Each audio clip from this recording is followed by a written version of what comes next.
کہ پاکستان اس وقت مختلف بحرانوں کا شکار ہے۔ معاشی پریشانیاں ہر طرف سے ملک کو گھیرے ہوئے ہیں۔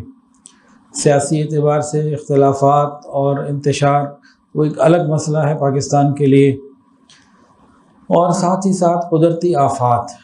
چند مہینے پہلے پانی کی کمی کا مسئلہ تھا چولستان میں، لوگ پیاسے مر رہے تھے، زمین خشک ہوئی تھی۔ جانا ہوا وہاں پہ ان دنوں میں تو انتہائی تکلیف کے حالات پانی کی قلت کی وجہ سے، کمی کی وجہ سے۔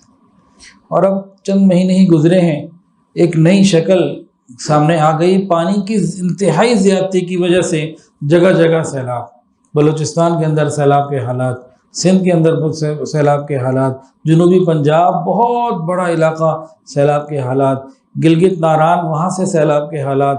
کل ہماری گھاکوش برانچ سے بہت ذرا پانی کا ریلا گزرا اور قریب آ کے کٹ کے تھوڑا آگے چلا گیا تو ہماری برانچ تو اللہ نے بچا لی، لیکن اس سے 2-2.5 منٹ کی واک کے اوپر جن کا گھر تھے وہ پانی میں آ گئے۔ اور ادھر چترال سے اطلاع آئی، وہاں سیلاب، اور کئی دن سے وہاں لائٹ نہیں ہے۔ آج میسیج آیا چترال برانچ سے۔ تو اس وقت پورا ملک جو ہے سیلابی کیفیت میں ہے، اور جو نقصان کا اندازہ تو کوئی نہیں لگا سکتا، لیکن غالباً میرا گمان ہے اربوں ڈالرز کا نقصان ہوا ہوگا۔ اللہ ہماری حفاظت فرمائے، اللہ ہماری حفاظت فرمائے۔ مجھے چولستان بھی جانا ہوا، سیلابی علاقوں میں بھی جانا ہوا، ہماری ٹیمیں مستقل چل رہی ہیں الحمدللہ۔ تو سارے حالات کو دیکھ کے ایک بات میں کہنا چاہتا ہوں، توجہ سے سمجھیں، سنیں۔ چند مہینے پہلے پانی کی کمی کا مسئلہ چولستان میں تھا، اور یہ پانی کی زیادتی کا مسئلہ کہیں بھی نہیں تھا، سیلاب کا مسئلہ کہیں بھی نہیں تھا، اور اللہ رب العزت اپنی مخلوق کو رزق دے رہے تھے، ساری چیزیں چل رہی تھیں۔ اللہ تعالیٰ نے زمین کے کسی چھوٹے سے حصے کے اوپر پانی زیادہ بھیج دیا، وہ بارش کا تھا یا دریاؤں سے تھا، پانی زیادہ آ گیا اور وہاں کی زندگی درہم برہم ہو کر رہ گئی۔ اب جتنے ادارے لگے ہوئے ہیں ان کے ریلیف کے لیے، ان کے لیے ایک میسج کیا ہے؟ میسج یہ ہے کہ ایک اللہ کے سوا کوئی انسان کی ضرورت پوری نہیں کر سکتا۔ زندگی چل رہی تھی، گزر رہی تھی، سب کھا رہے تھے، پی رہے تھے، جی رہے تھے، کوئی مسئلہ نہیں تھا۔ اللہ تعالیٰ نے ذرا سا جھٹکا دیا، پانی زیادہ بھیجا اور ایک دم سب پریشانی آ گئی۔ اللہ تعالیٰ اپنی قدرت کو دکھانا چاہتے ہیں کہ میرے بندو، میں ہی ہوں جو سب کی ضرورت پوری کر سکتا ہوں۔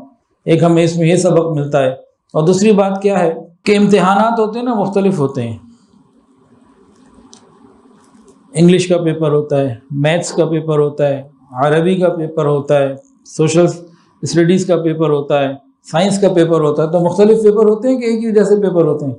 کچھ اورل ہوتے ہیں امتحان، اور کچھ جناب لکھ کے دینے ہوتے ہیں، اور کچھ پریکٹیکل ہوتے ہیں۔ تو امتحان لینے کے مختلف رنگ ہوتے ہیں، انداز ہوتے ہیں۔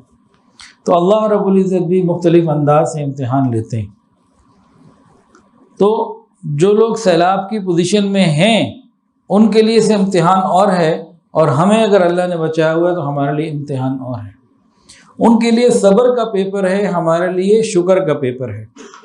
وہ ان حالات میں صبر کرتے ہیں کہ نہیں، ہم ان حالات میں شکر کرتے ہیں کہ نہیں، دونوں کا پیپر چل رہا ہے۔ اصل زندگی تو قیامت کی ہے، اور پھر ہم ان حالات میں دوسروں کی کیا مدد کرتے ہیں، اس پہ بھی غور کرنا ہے۔ یہ بھی ہمارا امتحان ہے۔ ان کا امتحان صبر کا، ہمارا امتحان کہ شکر کرتے ہیں کہ نہیں کہ اللہ نے ہمیں بچایا ہوا، اور دوسرا ہم ان کی مدد کرتے ہیں کہ نہیں۔ تو ہر وقت انسان امتحان کی کیفیت میں ہے۔ اللہ ہماری حفاظت فرمائے۔